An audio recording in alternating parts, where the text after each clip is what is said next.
Pagsikat pa lang ng araw at kahit wala pang almusal, abala na sa pagbubuhat ng mga basket na puno ng alamang ang magpinsang Joshua, 12 taong gulang, at Arman, 13 taong gulang. Sa pagdating ng mga bangkang to, sabay na dumidiskarte sina Joshua at saka si Arman. Si Arman tutulong magbuhat ng mga bucket, babayaran siya para dito. Si Joshua naman maghahanap ng mga naiipit na mga hipon at saka mga isda dun sa mga alamang na dinadala mula dun sa mga bangka.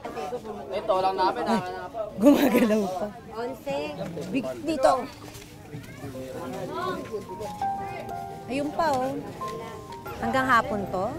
Pag naubos na po yung alamang, saka na kami, masasali ng tola.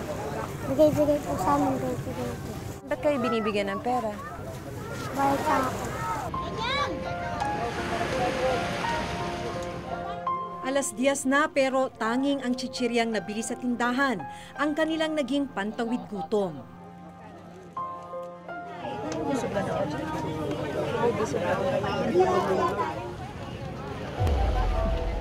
Pero bukod sa pagbubuhat ng alamang, pinupulot din ni Joshua at Arman maging ang mga isdang itinapon na sa baybaying dagat na napapaligiran ng basura at dumi ng tao.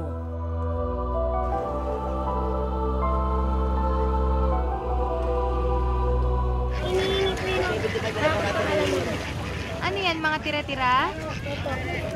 Tira-tira ng? Tira-tira ng tapong ka. Ano yan, tinapon na dyan? Hinihingi po ng kargador. Hindi ba marumi yan? Hindi po.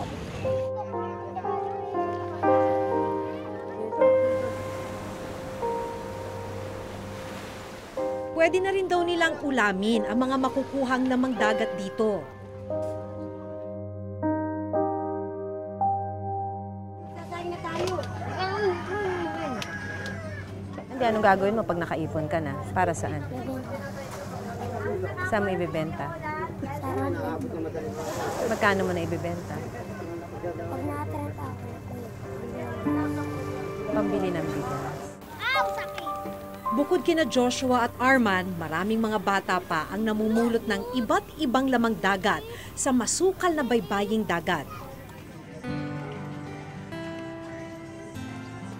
Matapos makaipon ng isda, umuwi muna sina Joshua at Arman sa bahay para maihanda ang mga isdang ibibenta.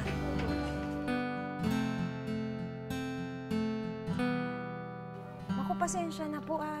Dinatnan namin sa bahay ang lola ng magpinsan na si Lola Susana Gutierrez.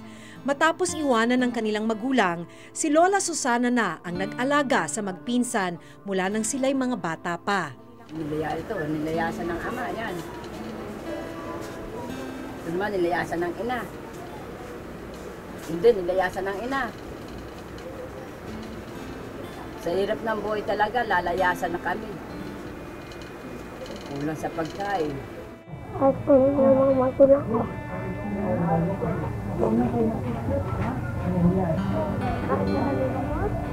Ano ginagawa ng mama mo? Inaalagaan ka?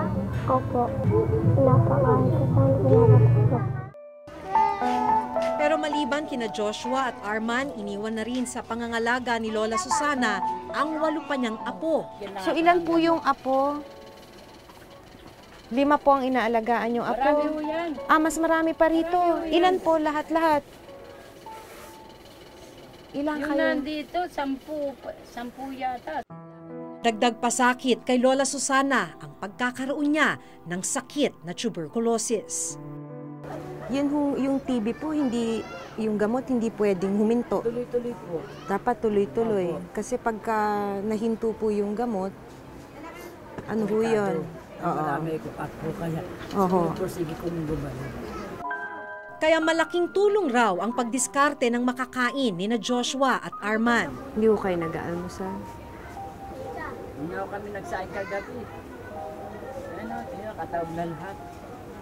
So wala hong hapunan, wala ring almusal? Abang hintay pa namin yung anak kong babae.